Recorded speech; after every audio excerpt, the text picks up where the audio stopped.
कर्मों के संस्कार जिस समय में आपको भाव विभोरावस्था देना चाहते हैं, जिस समय आपकी श्रद्धा की झंकृत मन को प्राणों में मिलाकर कुंडलनी शक्ति प्राण शक्ति को झंकृत करती है और प्रकाशित करती है, रसमय करती है। जिन जिन स्थानों का चक्रों का मैंने नाम लिया वे सभी चक्र स्वतः प्रसारित हो जाते हैं।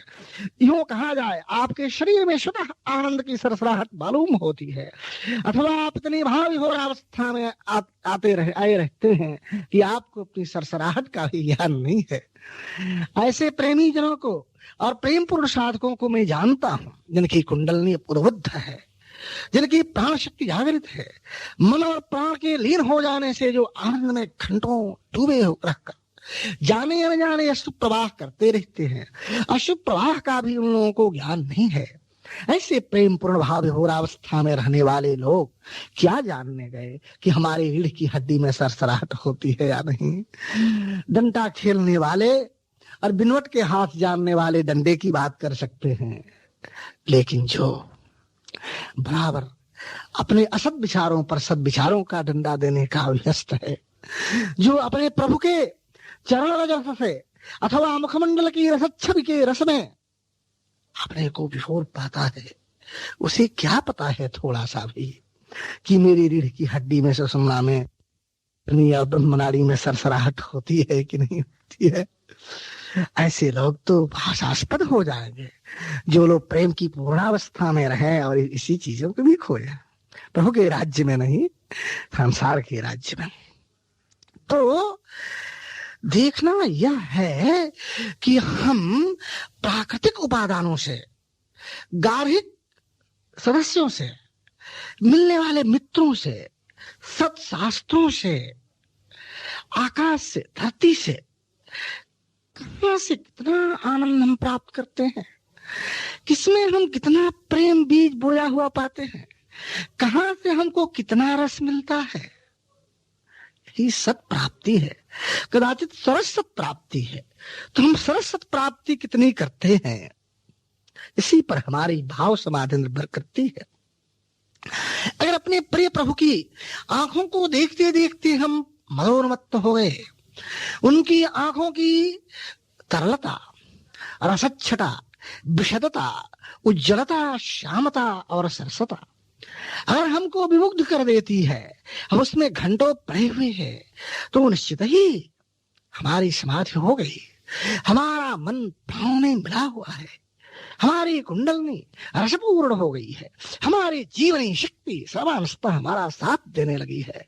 हमें ये विश्वास करना चाहिए और यह भी समझना चाहिए कि अगर हमारे प्रभु की अधरच्छटा, हास्य छटा हमें उन्मत्त बना चुकी है, अगर हमारी माँ के स्तन्य हमें भरपेट दूध दे रहे हैं, हमारे माँ के स्तन से हमारा पेट भरा चला जा रहा है, हमारे प्रभु के चरण रज, हमारे प्रभु का प्रिय शरीर हमारा परम प्रिय है, अगर उसे हम मानस शरीर से छोड़ना नहीं चाहते हैं, अगर उनकी अंग अंग हमारे ध्यान पथ में आते हैं और उनके सर्वांग को देखकर हम समाज जैसे हो जाते हैं, तो हमें क्या खोजना है चक्रों और कुंडलनी के बारे में। अब तो हम उस परिणाम में हैं, हम उस फल में हैं जिससे आगे कुछ भी नहीं है। नाधिकम तथा यस्मात् परम न मन्यते लोके तदानंदम जाने ही वत्स भूया, जिसके आगे कुछ भी नहीं है, जिस आनंद की रसानुभूति पद पद में दाम्पत्य भाव या दास्य आदि भावों से, वात्सल्य भाव या सख्य आदि भावों से निरंतर हम प्राप्त करते रहते हैं। आश्चर्य है इसके बाद अब कहाँ और क्या खोजने की जरूरत है। दुख है कि ऐसी स्थिति में रहने पर भी साधना की समस्त प्रणालियों के लिए किताब के पन्ने, पुस्तक के पत्र उल्टे जाते हैं और यह सोचा जाता है इतने दिनों तक जब उपासना की मेरे इष्ट देव ने दर्शन नहीं दिए, अब कहां से किस इष्ट देव को खोजोगे जो मन में तन में रमी रहो, ताको कौन हवाल की स्थिति में लाके छोड़े हुए है। और सच पूछिए तो संसार की अनित्यता और संसार का सौंदर्य, एक दुखात्मक और एक सुखात्मक, ये दोनों ऐसे स्तंभ हैं कि माया माता, माया मौसी कभी तो संसार के सौंदर्य की ओर आसक्त करती है और कभी मां वैराग्य की ओर मोड़ती है। यही एक जीवन का द्वंद्व है। इस द्वंद्व में किसको अपनाया जाए, एक प्रश्न उठता है। यह प्रश्न तभी तक उठता है जब तक भाव राज्य का पूर्णाधिकारी साधक नहीं होता, भाव की सिद्ध सहज समाधि उसे प्राप्त नहीं हुई रहती है। जब तक अपने प्रिय और प्रभु को मैंने पाया या न पाया इस पे संदेह रखता है, जब उसका यह विश्वास हो जाता है मेरे प्रिय मेरे प्रभु अपने हो गए हैं, वह मेरे बिल्कुल अभिन्न है, बिल्कुल अपने हैं, ऐसी स्थिति में उसे कुछ सोचना नहीं पड़ता। वह तो अपने प्रिय के नाम को लेता है और उनका सर्वांग सौंदर्य सामने आ जाता है। ऐसे लोगों के लिए कोई भी प्रश्न नहीं है और नहीं रहना भी चाहिए। ऐसे लोगों के लिए क्या प्रश्न हो सकता है जो सर्वांग सौंदर्य की रसानुभूति रसास्वादन अनुक्षण करते रहते हैं। ऐसे ही लोगों के लिए प्रश्न है जो इनसे खाली है। इन द्वंद्वों में पड़ने पर द्वंद्व में नहीं पड़ना भी हो जाता है। कैसे होता है? एक निष्ठता से। कैसे होता है? समर्पण से। जब इस भाव में एक बार प्रभु के साथ आप हो जाते हैं, हे प्रभु क्या यह अनुचित है, तो उचित अनुचित का समर्पण जब होता है तो सोचते हैं अनुचित अगर यह समझता है तो इसको इधर नहीं जाने देना है। आप रो कर कहते निश्चित ही अनुचित है प्रभु, मैं इसे जानता हूं, या इस अभ्यास को दूर करो। तो उन्हें सोचना पड़ता है कि इसका तो कुछ कर्म का समर्पण ही मुझे नहीं होता है, बड़ा दुखी है। और सत का कैसे समर्पण करे? ये तो असत का अभ्यास हटाने के लिए बार बार रो रहा है। इसके समस्त कर्म समर्पित नहीं होते हैं। सत के समर्पण का तो साहस करता है लेकिन असत के समर्पण का साहस नहीं करता, इसलिए असत के अभ्यास को दुर्भ्यास को समर्पित करता है। तो उस द्वंद्व में संसार का राग, संसार का सौंदर्य एक ओर खींचता है और दूसरी ओर वैराग्य खींचता है। एक दुखात्मक वैराग्य है, पर दुखात्मक करुणापूर्ण, तो दूसरी ओर सुखात्मक सौंदर्य है। मन चाहता है सौंदर्य की ओर जाना और प्राण चाहते हैं दुखों को पढ़ो, दुखों को जानो। इन समस्त दुखों के जानने के बाद में निश्चित रूप से तुम ऐसी स्थिति में आ जाओगे जहां कोई भी तुम्हारी ऐसी स्थिति नहीं रहेगी कि तुम प्रेम राज्य के अधिकारी न हो जाओ, तुम्हारा पूर्ण अधिकार तुम्हारे देव पर न हो जाए, तुम समस्त नाम रस के पान के अभ्यस्त न हो जाओ।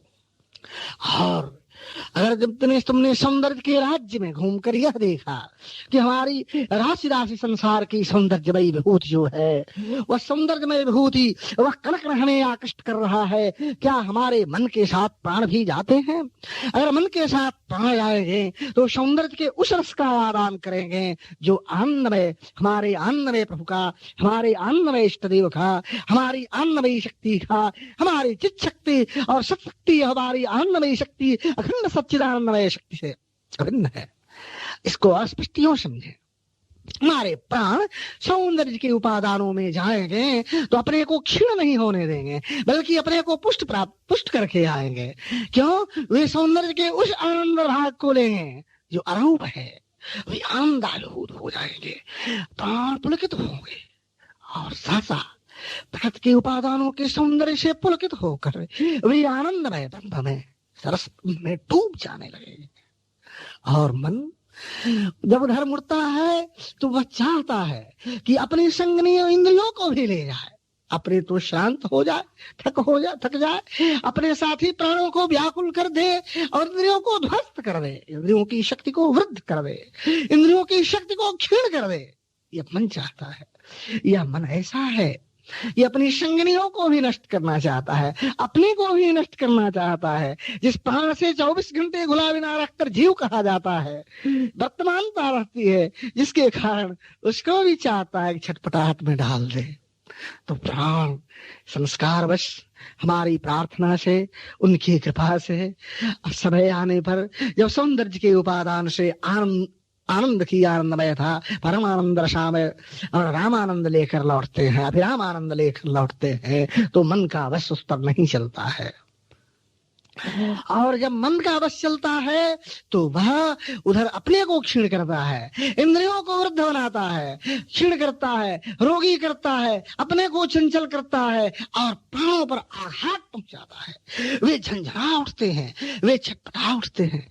ऐसी ही स्थिति में भक्त व्याकुल होकर कहता है, हे मां, हे प्रभु, मेरे प्राण तो आप ही से अभिन्न, आप ही के रूप है ना। मेरे मन को समझा दीजिए कि प्राणों से बराबर की मैत्री रखे, एक क्षण भी अलग नहीं हो, वह इंद्रियों को बहिर्मुख न करके अंतर्मुख करे। पर आपके सामने ये भी प्रश्न है कि हमने तो बराबर समझाया लेकिन कुछ फल नहीं मिला। फल तो मिलता ही है पर आपको ज्ञान नहीं है। धक्के तो लगते ही हैं असत कार्यों की ओर जाने पर। यह है कि झटका कम लगता है, इसलिए आप दिल मिलाते नहीं, उधर से विमुख नहीं होते हैं। इन संस्कार तो उधर से का हो ही जाता है सत का, कुछ न कुछ होते होते मरते मरते एक बार पूरा संस्कार आएगा, झोंक कर प्राणों को मन को एक बार मिलाएगा। अब प्राण मन का मिलना ही शिव शक्ति का सम्मिलन है, और शिव शक्ति का सामरस्य जो है वही आनंद की ओर डुबाने वाली वस्तु है। तो आप घबराए नहीं और न साधना से विमुख हो। उस समय की आकांक्षा करें जो प्रेममय स्थिति है, जो श्रद्धामय स्थिति है, जिसमें जाने से संपूर्ण शरीर के श्रेष्ठ स्थान, शरीर के चक्र क्या है, सातों लोक जो ऊपर के हैं वैसे ही ये 6-7 चक्र हैं। जो आप बाहर के भिन्न भिन्न लोकों में देखते हैं उन्हीं का प्रतिबिंब है, उन्हीं की प्रतिच्छवि है, उन्हीं का नक्शा है। प्रभु का ये मन प्राण जैसे सृष्टि के लोकातिलोक में रहते हैं, वैसे हमारे आपके मन प्राण शरीर में वर्तमान रहते हैं। उन्हीं मन प्राणों का गमनोपगमन, जाने आने का जो एक चक्र लगा रहता है, उसी भी 6-7 स्थान है। जब आप भाव विभोर अवस्था में रहते हैं, जब संसार के सौंदर्य का प्राण उपभोग करते हैं न कि मन, जब संसार के विराग को मन समझने लगता है, ऐसी स्थिति में मन प्राणों का मिलन होता है, और उसी समरसता में भाव विभोर आनंद होकर मन सब कुछ करता है। मैं अपने प्रवचनों में बराबर कहा करता हूं कि भाई क्रिया की भी साधना करो और विचार की भी साधना करो। क्रिया की साधना का क्या अर्थ होता है? क्रिया की साधना का अर्थ है जैसे ध्यान करते हो, जप करते हो, आसन करते हो, प्राणायाम करते हो, तुम्हारा मन स्थिर होता है और प्राण शक्ति जगती है, ये होता वो होता है। विचार की साधना क्या हुई? जैसे मैंने बताया कि विचारों के द्वारा प्राण जो है सौंदर्य के साधनों से आनंद रस लेते हैं, और मन जब को विचार पूर्ण जाता है तो अपने को दुर्बल बनाता है, प्राण प्राघात देता और इंद्रियों को विकल करता है। ये विचार की साधना हुई।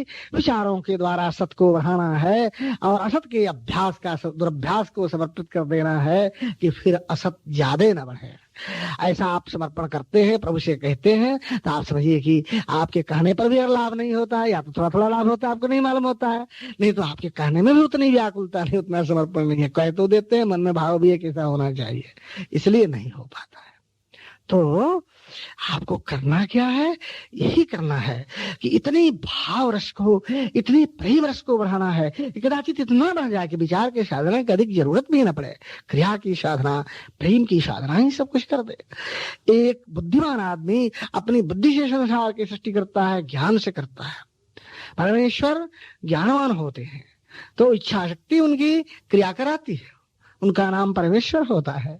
लेकिन एक साधक, एक सिद्ध जब प्रेम की विभोर अवस्था में जाता है तो जानते हैं कैसी स्थिति को देखता है। यहाँ इच्छा शक्ति, ज्ञान शक्ति, क्रिया शक्ति तीनों का लय है। अब प्रेम का अनंत समुद्र लहरा रहा है, जहाँ डूबता हुआ अखंड आनंद का अनुभव करता है। तो मैंने संक्षेप में आपको बतलाया कि कुंडलनी शक्ति कैसे चेतन होती है और भिन्न भिन्न चक्रों का क्या महत्व है, उनका स्फुरण कैसे होता है, और मनुष्य भाव राज्य में समाधिस्थ कैसे होता है। शीर्षक तो आपने पहले सुना ही है।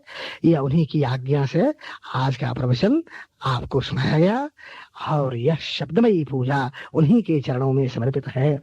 ओम आनंदम ब्रह्म अखंडम सच्चिदानंदम गुरुं वंदे परात्परम्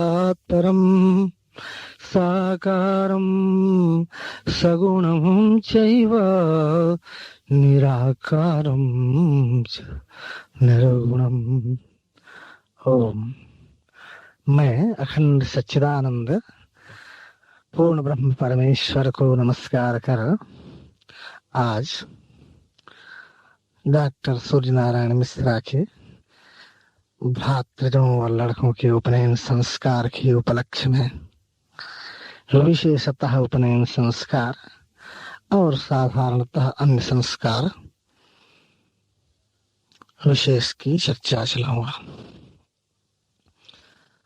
कहा जाता है मानव का निर्माण, मानव ही का क्यों, संसार के प्रत्येक प्राणी का निर्माण पुद्गलों से हुआ है, अर्थात कर्म संस्कारों से, कर्मों से हुआ है। किसी भी मनुष्य की सुंदर आकृति या असुंदर आकृति देखते हैं, अच्छा अंग देखते हैं, अच्छा रंग देखते हैं, अच्छे गुण देखते हैं, तो आप यह मत समझें कि उनकी उत्पत्ति ईश्वर ने इच्छा मात्र से ही कर दी है। इच्छा तो प्रधान है ही, वह न्याय प्राणता कभी छोड़ता नहीं है। वह पहले के किए गए आपके कर्मों के संस्कारों के अनुसार ही आपका निर्माण कर सका है। आपके अंग प्रत्यंग, सौंदर्य, आकृति तथा समस्त आलवाल, संपूर्ण आपका अपनत्व जो दूसरों की दृष्टि में महत्वपूर्ण है, आदरणीय, वर्णनीय है, वह सब कुछ कर्मों का संस्कार है। तो आपकी ही बात ऐसी नहीं है, संसार की हर वस्तु कर्मों के आधार पर आधारित है और सब कर्मों का संस्कार मैं है। यही कारण है मैं बराबर कहा करता हूँ कि मनुष्य को अपनी आत्मा को संस्कृत करने के लिए बराबर ध्यान देना चाहिए। मैं ऐसे लोगों को जानता हूँ जो लोग कभी ट्रेन की प्रतीक्षा करते हैं तो कहते हैं ओह ये हड़ताल क्या हो गई, ये जान निकल रही है, 3 घंटे स्टेशन पर बैठे हुए हो गए, अभी तक ट्रेन नहीं आती है। वे बार बार उठकर विपरीत दिशा में देखते हैं, अब ट्रेन आई, तब ट्रेन आई। दिन में लाइन क्लियर की बात पूछते, इंक्वायरी ऑफिस में जाते हैं, रात में ट्रेन नुमा लाइट को बार बार देखते हैं। एक ऐसे स्वभाव वाले होते हैं और दूसरे लोग ऐसे स्वभाव वाले होते हैं, चाहे ट्रेन घंटों घंटों लेट करे, उनके मन में इसके लिए कोई विशेष चिंता नहीं है। वे अपने जीवन का लक्ष्य जिस कार्य के लिए जा रहे हैं मात्र ट्रेन पकड़ना नहीं मानते। वे तो मानते हैं हमारी सांस है, हमारा क्षण अनुक्षण प्रतिक्षण, हमारे शरीर के अंग प्रत्यंग सभी ईश्वर भजन के लिए आए। ट्रेन पर चढ़ना और ट्रेन पर जाना तो एक बाहरी काम है, आंतर काम तो ईश्वर भजन है। तो फिर लाइट क्या देखना, लाइन क्लियर क्या पूछना, इंक्वायरी में बार बार क्या जाना। ट्रेन जब भी आएगी सवार होकर कर्तव्य बुद्धि से अपने काम के लिए जाना है। कदाचित काम ही विलंब से होने वाला इसलिए ट्रेन लेट हो गई, या दूसरे भी कारण हो सकते हैं। फिर ईश्वर भजन तो अनुक्षण होता है। तो जो लोग अपनी आत्मा के संस्कार करने वाले होते हैं वे दूसरी श्रेणी के होते हैं।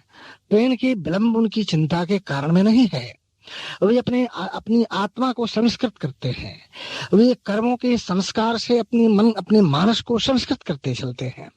ये संस्कार बड़ा महत्व रखता है। ये छोटा से छोटा होता हुआ बड़ा से बड़ा संस्कार होता है। न्याय दर्शन में इसी को अधिष्ट कहा गया है, पुराणों में इसे ही भाग्य कहा गया है, और कर्म संतान, कर्म में मीमांसा दर्शन इसे ही अपूर्व मानता है।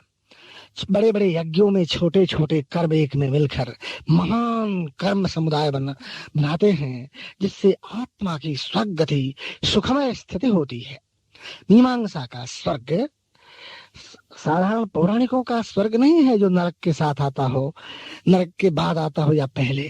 स्वर्ग तो कदाचित मुक्ति का पर्याय है। स्वर्ग तो वैसे आनंद धाम को कहते हैं जहां लेश मात्र भी दुख नहीं हो। तो आत्मा को बराबर संस्कृत करना है। संस्कृत करना ही जीवन का चरम लक्ष्य है। हमारा भारतवर्ष इस बात को बहुत दिन पहले से समझता था।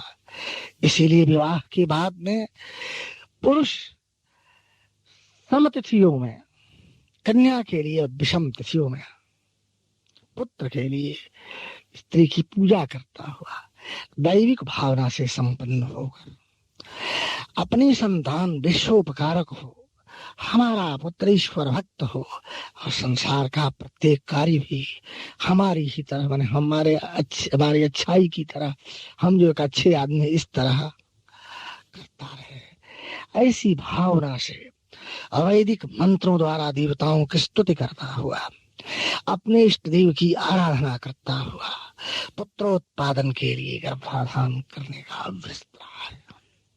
ये हमारा मानव समाज, ये हमारा प्रबुद्ध संसार, ये हमारा ज्ञानी वर्ग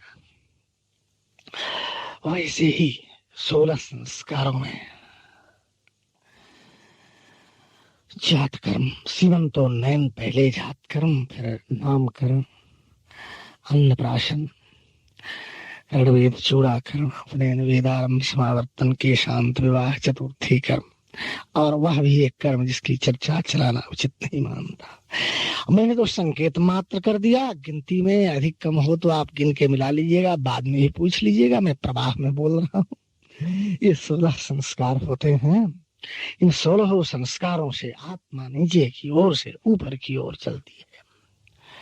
जिन व्यक्तियों के संस्कार ठीक नहीं होते हैं वे व्यक्ति समय पर निरुत्साह होने लगते हैं और वे थोड़ी थोड़ी बातों में उलझकर अपने जीवन के महान लक्ष्य को भूलना चाहते हैं। वे अपने सुस्वभाव को दुस्वभाव के रूप में परिणत करने के इच्छुक हो जाते हैं। वे ज्योतिष के बुध ग्रह की तरह बुरे व्यक्तियों के साथ बुरे और अच्छों के साथ अच्छे हो जाते हैं, जबकि ऐसा होना अच्छा नहीं है। इसलिए उपनयन, चूड़ाकरण आदि संस्कारों के समय में यदि पिछले संस्कार ठीक से नहीं हुए हैं तो उस प्रायश्चित्त के निवारण के लिए गृह ग्रंथों में गोदान करने की प्रथा बतलाई गई है। गोदानों के करने का विधान है और सही संस्कारों में एक एक संस्कार विशेष आत्मा को प्राप्त होता है। गर्भाधान में उत्साह, नामकरण में मांगलिकता, अन्नप्राशन में नैरुज्य, जात कर्म में दीर्घायुष्य, चूड़ाकरण में शिखा स्थापन, उपनयन में यज्ञोपवीत धारण, वेदारंभ में वेदाध्ययन का आरंभ, समावर्तन में अध्ययन समाप्त करना, उसके बाद दाढ़ी, सिर के बाल आदि बनाने के का संस्कार, फिर विवाह, चतुर्थी कर्म आदि आदि। इस तरह से अनेक विधि संस्कार किए जाते हैं और उन संस्कारों के करने से आत्मा में आत्मबल तो बढ़ता ही है। ऋषि महर्षियों की परंपरा का प्राप्त जो तेजस है, ऋषि महर्षियों की परंपरा का प्राप्त जो प्रज्ञा विशेष है वह सब प्राप्त होता है। लड़का मेधावी दीर्घायु होता है। जो लोग ऐसा संस्कार महत्व जानते हैं वे लोग इस बात को भी ठीक से समझे गए कि उपनयन संस्कार के समय में जो आचार्य होता है वह उपनयन के लिए बैठे हुए मानव का, जिसका उपनयन संस्कार होने वाला उसका हृदय छूता है। वेद का एक मंत्र आता है, ओम मम ब्रतीति हृदयं दधामि मम चित्तम अनुचित्तम तेस्तु मम भाजम् एकमनायुषस्व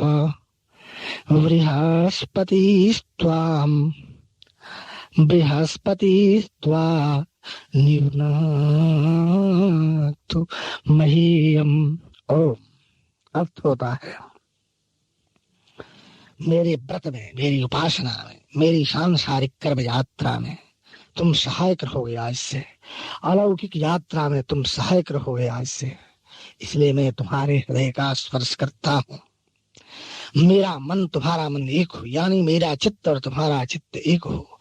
जिस काम को करने की इच्छा रखकर मैं कोई आदेश दूं उसको शांत और एकाग्र मन से धारण करना है तुम्हें।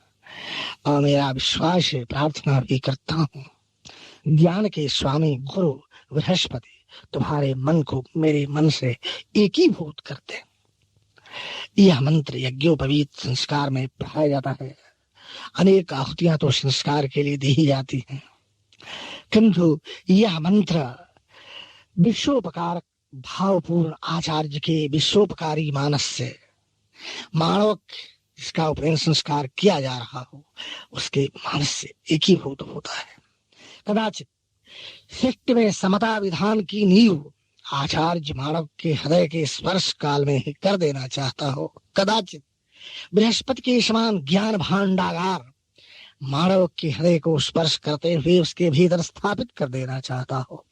कदाचित असत दैत्यों के दमन के लिए सत देवताओं की प्रचुर संपत्ति को और प्रचुर संपत्तियों के संरक्षक आध्यात्मिक स्थापक बृहस्पति का स्मरण कर प्रेम संस्कार किए जाने वाले मानव के हृदय का स्पर्श कर सब कुछ दे देना चाहता हूं। मानो ज्ञान के बंद कपाट विशेष को वह इस मंत्र के धक्के से खोलकर ज्ञान राज्य में प्रवेश करा देना चाहता हूं। आदि आदि तो प्रेम संस्कार में यज्ञोपवीत धारण करता, यह भी अनुभूत करता है कि कम से कम 1 लाख जो वेद के मंत्र हैं उनमें 4,000 अगर ज्ञान से संबंध रखते हैं तो 96,000 मंत्र जो कर्मकांड से संबंध रखते हैं उतनी ही अंगुलियों का नापा हुआ सूत्र विशेष यज्ञोपवीत के काम में लाया जाता है। ब्रह्मा विष्णु शिव शतगुण रजोगुण तमोगुण के अध्यक्ष, ब्राह्मी माहेश्वरी रौद्री शक्तियों की प्रतीक भूत 3 गुण और 9 सूत्रों में 9 देवताओं के निवास से युक्त बाएं कंधे पर झूलने वाले यज्ञोपवीत को धारण करने वाला मानवक जो यज्ञोपवीत नाभि यानी ब्रह्मांड के संक्षिप्त रूप मणिपुर चक्र को स्पर्श करता हुआ कटिभाग तक जाता है, जो पृथ्वी का स्थान है। मानो ऊपर के लोगों से लेकर पृथ्वी तक के समस्त लोगों पर अधिकार देने के लिए कर्मकांड का प्रतीक भूत यज्ञोपवीत संस्कार विशेष आज नाभि को स्पर्श करता हुआ झूल रहा है, झूम रहा है और मानव के भावी जीवन का सुमधुर और कर्तव्य परायणता पूर्ण संदेश धारित कर प्रवाहित करता चला जा रहा है। यह संस्कार विशेष वेदांत पढ़ने का अधिकार, गायत्री मंत्र का उपदेश, जिस गायत्री मंत्र में तीनों लोक ही क्या भूर्भुवस्वः क्या ये तो प्रतीक मात्र हैं, समस्त ब्रह्मांड व्यापी ब्रह्म की शक्ति को जो सगुण साकार रूप में सविता कहा जाता है, उसके श्रेष्ठ तेज को ध्यान करने की बात कही गई है, जो मानव की बुद्धि को अच्छे कामों में लगाएगा, जिससे विश्व का कल्याण होगा। वह आज से मानव वेदारंभ को समझकर अपने निजी दुखों में नहीं उलझेगा, वह सुख शांति में जीवन व्यतीत करना चाहेगा। वह इस बात को समझेगा कि मनुष्य के अपने सुख दुख उपलक्षण मात्र हैं, वे उपयोग के लिए आते हैं, उनसे हम कुछ शिक्षा प्राप्त करते हैं, उनके बारे में हमें सोचना नहीं है। हमें तो कर्म संस्कारों द्वारा आत्मा को संस्कृत कर ब्रह्मांडेश की स्थिति प्राप्त करनी है, जो हमारे भीतर ब्रह्मांडेश निरंतर वर्तमान है। वैसे ही विवाह संस्कार में भी पति पत्नी के हृदय का स्पर्श करता है, मंत्र यही रहता है, थोड़े से परिवर्तन के साथ। ओम मम व्रतेति हृदयं दधामि, मम चित्तम अनुचित्तम ते अस्तु, मम वाचम एकमनायुषस्व प्रजापतिस्त्वं नियुनाक्तु मह्यम्। ओम मंत्र का अर्थ वही समझे गए जो प्रेम संस्कार में है।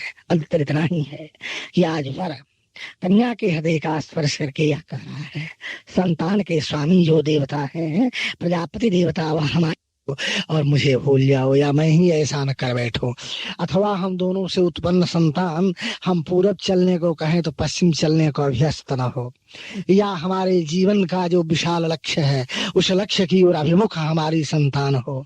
इन तमाम बातों को बतलाने के लिए यह वेद मंत्र सामने आता है और आचार्य जी से पढ़ाया जाता हुआ वर के मुख से निकलकर कन्या के हृदय को स्पर्श करता है और कन्या और वर के मानसिक ऐक्य को संपादित कर ब्रह्मांड के शुभ संचालन का मार्ग प्रशस्त करता है।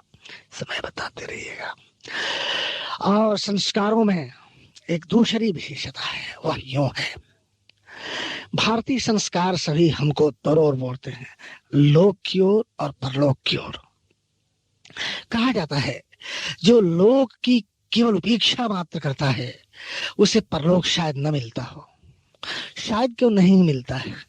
लोक की उपेक्षा तब होनी चाहिए जब गुरुजनों और योगियों ने बतला दिया हो कि पूर्व जन्म में तुम्हारे कर्म और तुम्हारे कर्म संस्कार तुम्हारे भोगोपभोग समाप्त हो गए हैं, अब उनका उपयोग नहीं करना है, तो इस जीवन में केवल मोक्षार्थ प्रयत्न किया जा सकेगा, केवल ज्ञान में जीवन धारित किया जा सकेगा। और करने की क्या आवश्यकता, तो स्वतः होने लगता है अगर होना चाहता है तो।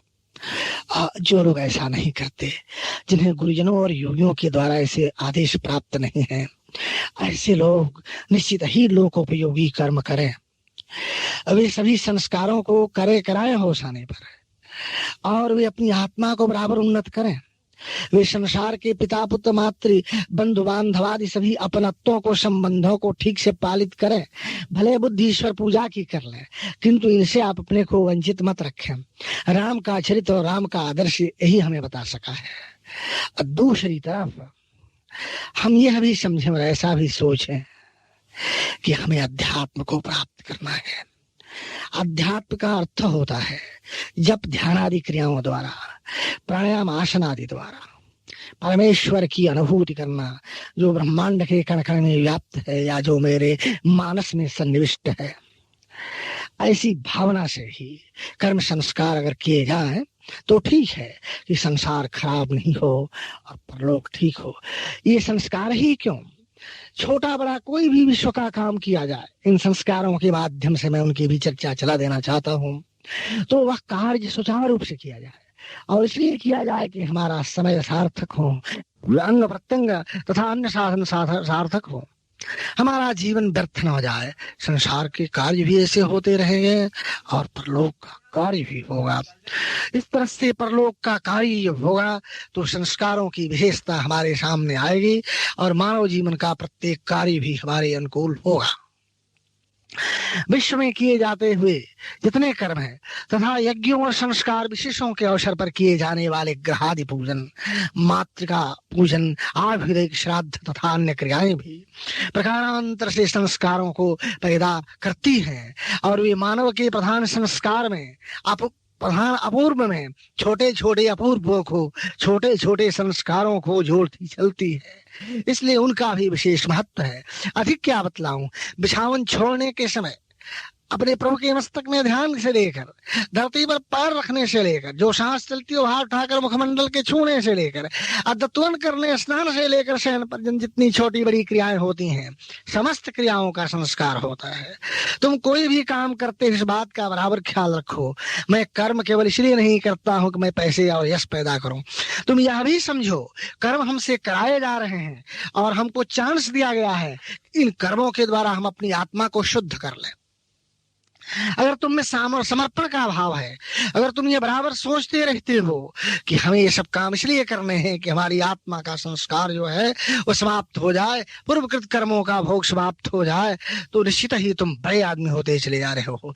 बड़ा कोई सांसारिक दृष्टि से बड़ा होता है मात्र उतना ही नहीं है, उसको मैं बड़ा मानता हूँ, किंतु वास्तविक बड़ा होना तो यह है आत्मानं विद्धि, अपने को समझो, आत्मज्ञान प्राप्त करो। इसमें जप और ध्यान पूर्ण सहायक है। चित्तवृत्तियों के स्थिर होने पर अधिक जप सहायक होता, स्थिर रहने पर अधिक जप सहायक होता है, चित्तवृत्तियों के स्थिर होने पर अधिक ध्यान सहायक होता है। कभी जप करो, कभी ध्यान करो, कभी दोनों को साथ साथ करो। ऐसे करने से तुम्हारे संस्कार ठीक हो गए। और संसार का कोई भी तुम कर्म करते हो, ये मत घबराओ मुझे समय नहीं मिलता, मैं माला लेकर कैसे जपूं, ध्यान आसन प्राणायाम आदि कैसे करूं, ऐसा तुम कभी मत सोचो। तुम यह सोचो कि मुझे जो भी कर्म करने को मिला है कदाचित यही पूजा है, और है ही भाव ही तो पूजा है। भाव विच्छिन्नते देवता, परमेश्वर का देव रूप तो केवल भाव चाहता है। तुम जो भी कार्य करो उसको भाव से करो। अपने व्यापारिक संबंध में किसी से बात करो तो किसी घात में मत रहो कि मैं इसे वंचित करके अपना काम चला लूं। यह भी सोचो कि मैं इसका उपकार कर रहा हूं, उससे मधुर भाषण इसलिए करो कि तुम्हारे परमेश्वर प्रसन्न हो, आदि आदि। मैंने तो संकेत मात्र कर दिया, इसमें तो तुम स्वयं माहिर हो। तो कहने का अभिप्राय यह है कि संसार का कोई भी कार्य आप करें, उस कार्य को पवित्र ईश्वर पूजन में माने, उसके संस्कारों से अपनी आत्मा को संस्कृत करें। जैसे उपनयन आदि 16 संस्कार हैं, गर्भाधान आदि अंत्येष्ट पर्यंत 16 संस्कार हैं, उन सभी संस्कारों के जैसे अपूर्व भाग्य आत्म संस्कार होते हैं, ठीक वैसे ही संसार के समस्त कार्यों के कुछ न कुछ होते हैं।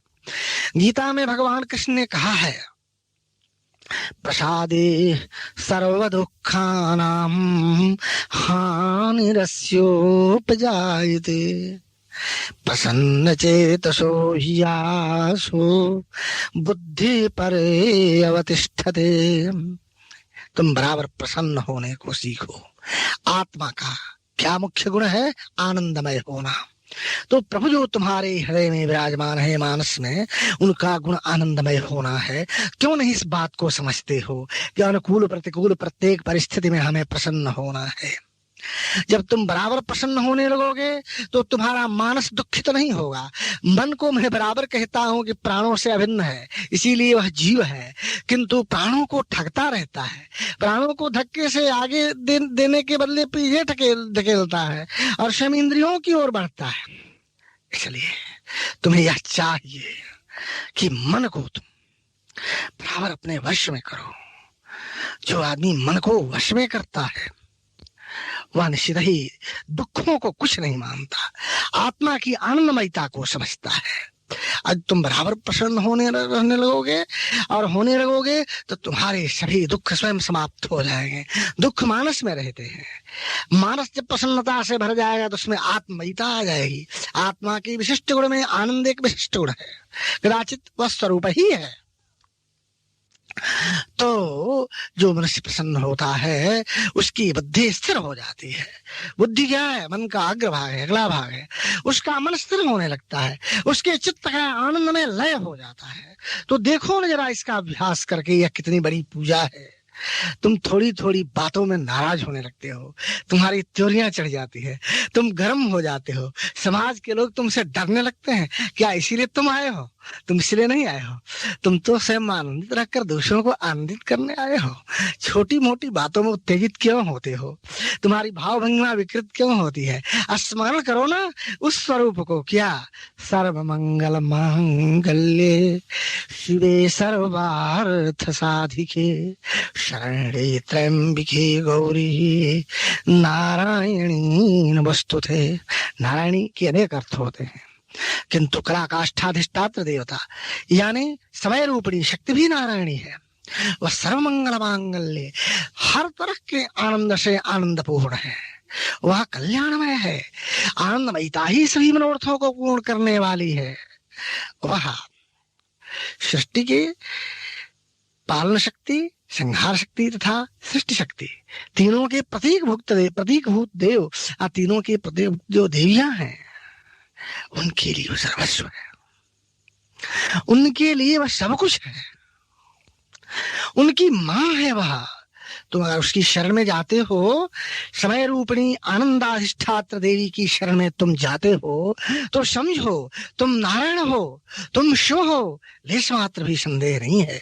तो बताओ, तो रात दिन तुम इन श्लोकों का पाठ करते हुए, कदाचित तुम्हारे घर परिवार में पाठ होता होगा अथवा पाठ करते हुए लोगों से तुम सुनते होगे, दोनों ही को गीता पढ़ते पढ़ाते सुनते सुनाते होगे, तो वहां भी प्रसन्नता की बात है। आत्मा प्रसादमय है, आनंदमय है। और यहाँ भी तुम ये समझते हो कि नारायणी शब्दाधिष्ठात्री शक्ति जो है वह आनंदमय है, वह मंगलमय है, वह शिवमय है। ऐसा तुम क्यों नहीं करते हो? क्यों अनुक्षण बीतते हुए अपने जीवन की क्षति को नहीं संभालते? क्यों नहीं तुम ये सोचते हो कि आज से मैं प्रतिज्ञा करूंगा और अभ्यास करूंगा कि जीवन का एक भी क्षण आनंद से खाली न हो? प्राकृतिक उपादान, मैं तो यह कहता हूं तुम बसंत की मादकता से ही प्रसन्न क्यों होते हो? हरिऔध ने कभी एक छंद कहा था, शायद फिर प्रवास में है। निसर्ग ने सौरभ ने पराग ने प्रदान की थी अतिकांत भाव से, वसुंधरा को पिक को मिलिंद को मनोज्ञता मादकता मदांधता। अर्थात बसंत ऋतु के आने पर सब अच्छाई ही अच्छाई होती है। मैं कहता हूं पतझड़ से भी अच्छाई को प्राप्त करो। और श्मशान से हम ज्ञान क्यों प्राप्त करते हैं? अगर विवाह के बाजे और जनेऊ के स्त्रियों के संगीत से हम आनंद प्राप्त करते हैं, तो हम नदी के उस किनारे से भी आनंद प्राप्त करते हैं जो शून्य स्थान है, जिसकी अधिक चर्चा आज बांग्लादेश में चलाना नहीं चाहता हूं, यद्यपि मेरे लिए वह पुण्यमय है स्मरण होने के कारण। तो कहने का मतलब यह है कि नदी किनारे तुम शांति का अनुभव करते हो, तुम असीम शिवत्व को प्राप्त करते हो। तो दुख के क्षणों में, संघर्षों में, विपरीत ऋतुओं में भी तुम आनंद का अनुभव करो। जब कोई तुम्हें चिढ़ाने की स्थिति में ला देता है, तुम्हें बहुत व्यग्र कर देता है, तुम्हें आर्थिक अभाव की ओर ढकेलता है, तुम्हारी परेशानी को नहीं समझता है, तुम कुछ हो तुम्हें बहुत अधिक मानने लगता है, तुम अच्छे हो तुम्हें बुरा मानता है, तुम पैसे के सुख में तुम्हें अधिक पैसा वाला मानता है, तो तुम चिढ़ते क्यों हो? तुम समझो ना कि उनकी ओर का वरदान ही क्यों नहीं हो। ऐसी स्थिति में तुम अपने मन को और अपनी आत्मा को क्यों आनंदमयता से खाली करते हो? आनंदमय हो जाओ। आनंदम ब्रह्मेति विजानात। वादरायण व्यास ने भी तो ये बतलाया है, उपनिषदों ने भी कहा है आनंदम ब्रह्म, परम सुख ही तो ब्रह्म है। तो ऐसी स्थिति में अपने को डालो, तुम देखोगे तुम्हारे अंग अंग रोम रोम में दिव्यता आएगी। आंखों में, स्पर्शेंद्रिय में, जिह्वा में, मुखमंडल में, केशों में और त्वयेंद्रिय में, संपूर्ण शरीर से आनंद की धारा बाहर फूटने लगेगी। तुम्हारा प्रेमोन्मत्त रोम छिद्र संसार के प्राणी प्राणी को सामने आने पर प्रेम में डुबाने लगेगा। ऐसी स्थिति क्यों नहीं लाते हो? ये कर्म के संस्कार हैं। इसलिए संस्कार की चर्चा में मैं यह भी चर्चा चला देना चाहता हूं कि विश्व का कोई भी कर्म तुम करो, अपने मानस को आनंद में रखो। एक महत् कर्म है। ऐसे महत् कर्म करके देखो, तुम्हारा शारीरिक वजन बढ़ जाएगा। ऐसे महत् कर्म करके देखो, तुम्हारे दुस्वप्न सुस्वप्न के रूप में परिणत हो जाएंगे। ऐसे महत् कर्म करके देखो, तुम बड़ों से बड़े हो जाओगे। ओम शांति ही शांति ही शांति ही। आज का पावन प्रसंग उन्हीं के चरणों में समर्पित है, जिनकी प्रेरणा से जहां तक कार्य संभल सका है। ओम शांति है।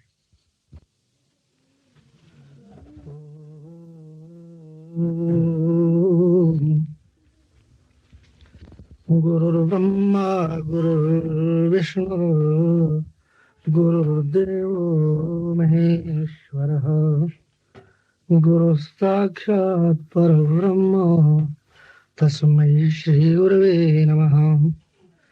अज्ञानान्धस्य लोकस्य ज्ञानाञ्जनशलाकया चक्षुरुन्मीलितं येन तस्मै श्री गुरवे नमः। अखण्डमण्डलाकारं व्याप्तं येन चराचरं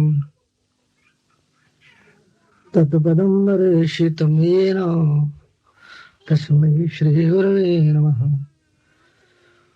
ओम अखंडं सच्चिदानंदं गुरुं वन्दे परात्परं साकारं सगुणं चैव निराकारं च निर्गुणम्। ओम आज मुझे अवशिष्ट राजस एवं सात्विक ईश्वर परिधान पर अपना प्रवचन करना है। अवशिष्ट राजस इसलिए कि पिछले तामस ईश्वर परिधान के प्रकरण में मैंने राजस परिधान की भी चर्चा चला दी है, किंतु आज सात्विक ईश्वर परिधान के साथ राजस की अधिक चर्चा चलानी है।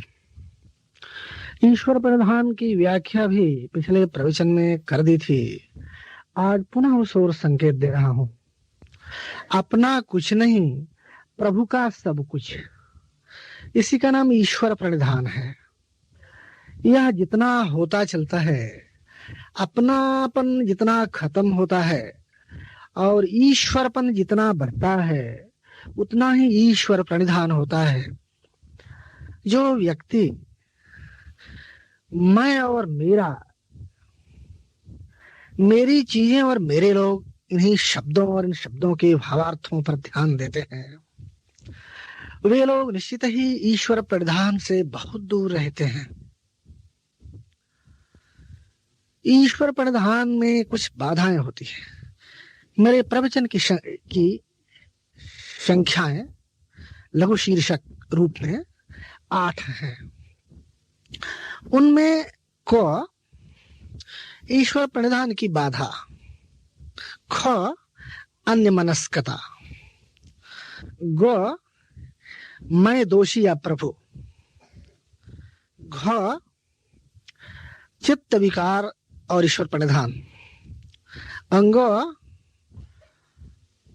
आत्मा की स्थिति और ईश्वर परिधान, च पथ में ईश्वर परिधान, छ मध्य में ईश्वर परिधान, ज ईश्वर परिधान, निर्गुण निर्विकल्पक समाधि या पराभक्ति।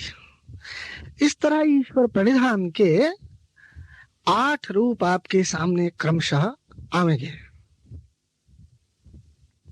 अभी से लेकर गुणातीत ईश्वर परिधान के अगले प्रवचन तक जब जैसा मौका मिलेगा, अभी तब तक आज ईश्वर परिधान में जो बाधा है उसकी चर्चा चलाना चाहता हूं। आप यह सोचते हैं मैं प्रभु का चिंतन करता हूं, मेरे भीतर बुराइयां हैं, मैं उनका नाम लेता हूं, वह दूर क्यों नहीं कर देते? मैं व्याकुल होकर कहना चाहता हूं प्रभु प्रभु मेरी बुराइयों को दूर करो, मेरा पतन हो रहा है। ओह, कहां गड्ढे में गिरा रहे हो? कहता चला जा रहा हूं मैं। अब फिर भी गड्ढे में गिरता हूं। यह तो बड़ी विचित्र बाधा हो जाती है ईश्वर परिधान में। सोचना यह पड़ता है कि ईश्वर परिधान जो मैंने किया है वह मेरा किया हुआ काम ठीक नहीं है, या ईश्वर परिधान की कला ही मुझे नहीं मालूम, अथवा ईश्वर परिधान ही चीज कोई नहीं है। कुछ दुष्कर्म और पाप यहां तक सोचने वाले कर्ता को पहुंचा देते हैं। पर है बहुत श्रेष्ठ वस्तु। किसी एक की आंख कह देने से कि राह बिल्कुल खराब है, ठोकर लग जाने मात्र से राह खराब नहीं हो सकती। अपने चलने का भी तो दोष हो सकता है, नख बढ़ने का भी तो दोष हो सकता है। तो एक ही तरफ से क्यों सोचा जाए, अब फिर दूसरे ही तरफ से क्यों नहीं सोचा जाए? तो यह कहना कि मैं ईश्वर का स्मरण करता हूं, मैंने अपना सर्वस्व ईश्वर को दे दिया, किंतु मैं गड्ढे में क्यों गिराया जा रहा हूं? मैं नाम लेता हूं, मैं ध्यान करना चाहता हूं, मैं व्याकुल होकर निवेदन करना चाहता हूं, मुझे पाप कर्मों से बचाओ प्रभु, किंतु वह सुनता नहीं है और मुझे भी कर्म करने पड़ते हैं। ऐसा कुछ लोग कहते हैं और कहते ही नहीं है। कभी कभी ईश्वर प्रदान के धक्के से अपने को दूर रखना चाहते हैं। वे समझते हैं कि बतलाने वाला झूठा, कभी ये सोचने लगते हैं मैं झूठा, कभी ये सोचते हैं अपनी मूर्खता दुष्टता दुष्कर्मों के कारण कि ईश्वर झूठा, यहां तक सोचने लगते हैं। ये सारी पूजा पद्धति भी तो झूठी नहीं है, ये सारे तंत्र और योग तो अनुचित नहीं है, इस ढंग की बातें सोचते हैं और ये सारी बातें मूर्खतापूर्ण है। इसलिए कि दोष दोनों में हो सकते हैं, चलने वाले में भी और पथ में भी। तो पहले एक का निर्णय कर लीजिए तब दूसरे का दोष ढूंढिए, और उसमें पहले अपना ही निर्णय कर लीजिए तो पथ का दोष ढूंढिएगा। तो ऐसा होता क्यों है? इसको मैं अपनी भाषा में ईश्वर परिधान की बाधाएं या ईश्वर परिधान की बाधा मानता हूं। तो कहिए यह बाधा होती ही क्यों है? अब इसको यूं जानिए।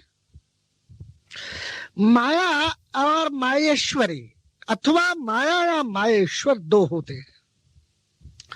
मैं माहेश्वर विष्णु रामकृष्ण शिव को कहता हूं और माहेश्वरी ब्रह्म शक्ति को कहता हूं।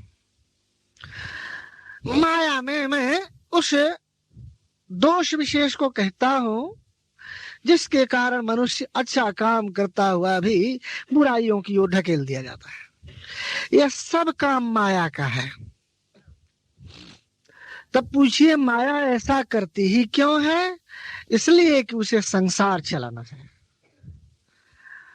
और आप अगर ठीक से माहेश्वर या ब्रह्मशक्ति माहेश्वरी को पहचान लेंगे, वो आपके इष्ट गणेश हनुमान ही क्यों नहीं हो, रामकृष्ण सूर्य ही क्यों नहीं हो, विष्णु शिव ही क्यों नहीं, उनको माहेश्वर कहते हैं। ब्रह्मशक्ति दुर्गा को माहेश्वरी कहते हैं। तो माहेश्वर या माहेश्वरी अथवा सगुण साकार ब्रह्म लीजिए एक शब्द में, तो ये हैं और इनके रहते रहते भी इनका हम चिंतन करते हैं, तब भी माया अपना काम करती है। क्यों? माया को संसार बसाना है और माहेश्वर माहेश्वरी को संसार से अलग करना है। आपको माने जीवात्मा को। तो दोनों के काम होते हैं। माया है किसकी जी? उन्हीं की, तो उनकी दासी है। माहेश्वरी या माहेश्वर की दासी है। तो कोई प्रिय दासी का मन भला छोटा करता है? तुम्हारा भजन तो बहुत कम है अभी, और माया ने बहुत बहुत सेवा की है माहेश्वर और माहेश्वरी की। तो किसी ने युग युग से जन्म जन्म से सेवा की हो, उसका पल्ला में बड़ा होगा, भारी होगा, उसका पक्ष भारी, या तुम्हारा थोड़े दिनों का हड़ांग हड़ूंग वाला पल्ला भारी? तुमने तो भी कुछ किया ही नहीं, और किया भी हो तो बहुत कम किया है। और माया तो सृष्टि के आदिकाल से माहेश्वरी और माहेश्वर के साथ वर्तमान है। इसलिए माहेश्वरी और माहेश्वर के साथ वर्तमान जो माया है उस माया का साम्राज्य बड़ा विशाल है। सृष्टि का कोई भी ऐसा कण नहीं है जो माया से खाली हो। तुम्हारी आत्मा अगर मन से युक्त है, तुम्हारी आत्मा अगर बुद्धि अहंकार चित्त से युक्त है, उसे हम जीवात्मा कहते हैं, तो सारा जीवात्मा का प्रसार भी माया का प्रसार हो जाता है। तुम थोड़ी देर के लिए अगर खड़े होकर उठकर कहते हो प्रभु दीनानाथ, तो प्रभु को सोचना पड़ता है कि प्रभु दीनानाथ यह भी कहता है और माया ने युग युग से प्रभु और दीनानाथ कहा है। किसको देखा जाए? माया को ठीक से रास्ता मालूम है और तुम असत का ही सही, किंतु तुम्हें सत का रास्ता ठीक से नहीं मालूम है, अथवा माया का बहुत बड़ा समर्पण है। जब प्रभु चाहता है, जब माहेश्वर माहेश्वरी चाहती है, तो माया को अपने भीतर मिला लेती है। और तुम्हें जब प्रभु अपने से एकाकार करना चाहते हैं, तो तुम सोचते हो मेरे पास धन है, मेरे पास स्त्री है, पुत्र है, पुत्री है, माता है, पिता है, मित्र है, बंधु है, बांधव है, प्रतिष्ठा है, व्यापार है, जीविका है, आदि आदि। तो जब प्रभु तुम्हें अपनाना चाहता है, तो तुम तो इन सब चीजों को सोचते हो। ये सब चीजें जानते हो कौन है? ये सब माया की चीजें है। तो प्रभु जब तुमको सोचता है, तो तुम भी माया को ही सोचते हो। तो जब माया प्रभु की सेवा करती है, तो प्रभु माया को क्यों दुत्कार दे? इसलिए ईश्वर प्रणिधान काल में यह बहुत बड़ा विघ्न आता है। यानी इस तरह की विघ्न बाधाएं बहुत आती हैं, जिनको मैं ईश्वर प्रणिधान की विघ्न बाधाएं कहता हूँ। कदाचित ये आती रहे बहुत दिनों तक, और इसलिए आएंगी कि तुम्हें अभी उतना आत्मबल नहीं है। आत्मबल बढ़ेगा जब तुम माया को मौसी कह दोगे, या बूढ़ी दासी कह दोगे जिस दिन से, या छोटी माता कह दोगे और हृदय से कहोगे, और यह कहना तय है जब अपने माहेश्वर या माहेश्वरी को सर्वस्व हृदय से समर्पण कर दोगे, उसी क्षण से माया का प्रहार तुम्हारे ऊपर नहीं होगा। ओम, थोड़ा कीर्तन करो। ओम जय देवी, जय देवी, जय देवी हे माँ, जय दुर्गे, जय दुर्गे, जय दुर्गे हे माँ,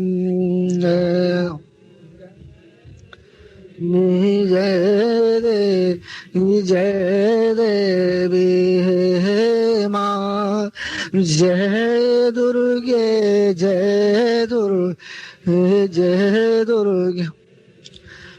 ओम जय देवी, जय देवी, जय देवी हे माँ, जय दुर्गे, जय दुर्गे, जय दुर्गे हे माँ, जय देवी हे माँ, जय दुर्गे, जय दुर्गे, जय दुर्गे। ओम आनंद आनंद आनंद माँ, आनंद आनंद आनंद माँ, आनंद आनंद आनंद माँ, आनंद आनंद। ओम जय देवी, जय देवी, जय देवी हे माँ। ओम जय दुर्गे, जय दुर्गे, जय दुर्गे हे माँ। देवी जय देवी जय हे माँ, जय दुर्गे, जय दुर्गे। ओम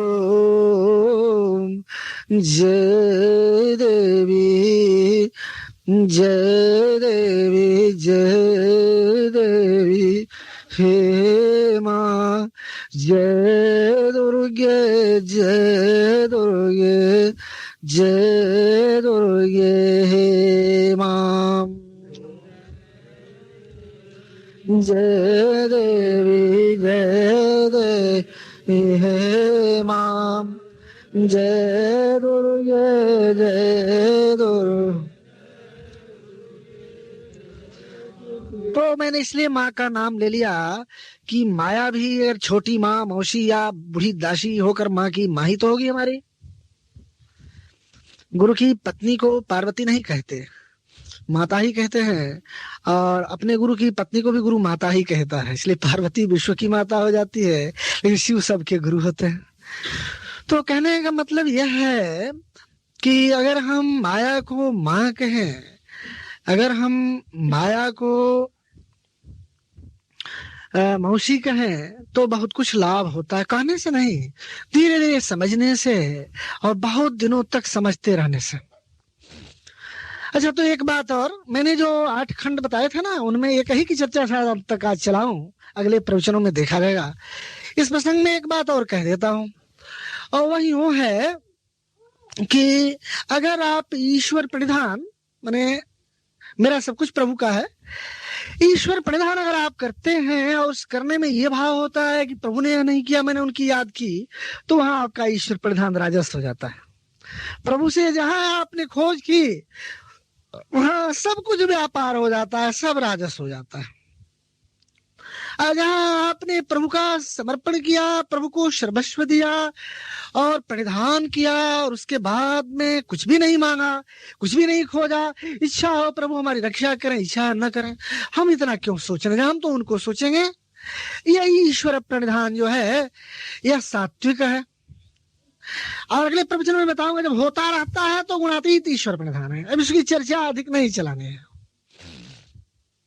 अब आप सोचें कि किसी शीशा को, ऐना को अगर ठीक से साफ कर दिया जाता है तो शीशे में अपनी प्रतिच्छवि, अपनी फोटो ठीक दिखलाई पड़ती है, अपना बिंब ठीक प्रतिबिंबित होता है।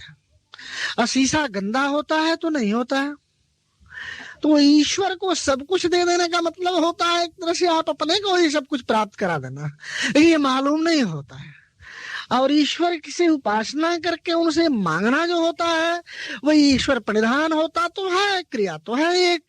ईश्वर को सब कुछ समझा, लेकिन इसलिए समझा कि हमारा सब कुछ दे दे, तो ये राजस है। तो तामसात राजसम श्रेष्ठम राजसात सात्विकम तथा सात्विकाच्च गुणातीतः ईश्वराधानमुच्यते।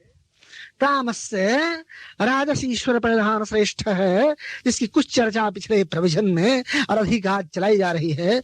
और राजस ईश्वर परिधान से सात्विक ईश्वर परिधान श्रेष्ठ है, सात्विक ईश्वर परिधान से गुणातीत ईश्वर परिधान श्रेष्ठ है। एक बात पर बराबर ध्यान दे, ईश्वर परिधान का अर्थ है कि मेरा कुछ नहीं, सब प्रभु का, और केवल वाणी से नहीं, मन से भी और क्रिया से भी। आप उस कथा को अवश्य जानते होंगे, और वह आत्मल हृदय में रहना चाहिए। इसलिए नहीं कि हमारा जीवन रक्षित हो जाए, इसलिए उससे हम शिक्षा लें। कथा महाभारत के क्षेपक की है, प्राय सभी लोग जानते हैं। कथा सरित सागर में भी इसकी चर्चा है। वही हो है, एक वृक्ष पर पक्षियों का जोड़ा बैठा हुआ था। व्याध आया और उसने अपना बाज छोड़ दिया, इसलिए कि अगर ये पक्षियों का जोड़ा आकाश की ओर उड़ेगा तो बाज झपटकर खा जाएगा, पकड़ देगा, गिरा देगा, घायल कर देगा। यदि ये लोग यहीं बैठे रहे तो मैं एक ही बाण में दोनों के काम तमाम करूंगा। एकदम वह अवसर था कि क्षण हमें दोनों काम अब हो जाते हैं। उड़ते हुए तो बाज खा जाता, अगर उस पेड़ पर रहते तो ब्याध मार देता। घबरा गया मालिक। इसलिए कभी कभी स्त्री बहुत सहायता कर देती है पुरुष के घबराने के समय में। बुद्धि की प्रतीक तो है वह। इसलिए जब पुरुष घबरा गया, कबूतर, कपोत था और कपोती, तो घबरा कर कहा कि अब तो हम लोगों के प्राण चले जा रहे हैं, प्रिय अब क्या होगा। तो कपोती ने कहा घबराने की जरूरत नहीं, भगवान का स्मरण करिए। उसने कहा भगवान के स्मरण करने से क्या होगा? तो कहा जा करके देखिए। तो फिर दोनों ही प्रभु का स्मरण करने लगे। संसार से रक्षित करने का काम भगवान विष्णु और उनके अवतार ही करते हैं, क्योंकि पालन का काम तो ईश्वर के विष्णु रूप को ही है। तो विष्णु ही जब कोई आपत्ति होती है तो रामकृष्ण बनकर दौड़े हुए आते हैं। तो रक्षा करने के लिए सगुण साकार ब्रह्म के विष्णु रूप का ही स्मरण किया उन लोगों ने। नाथ शब्द का उच्चारण किया और श्री कृष्ण में श्री की जगह पर हे मिलाया, और उसी उच्चारण काल में ही हे कृष्ण गोविंद हरे मुरारे हे नाथ नारायण वासुदेव हे कृष्ण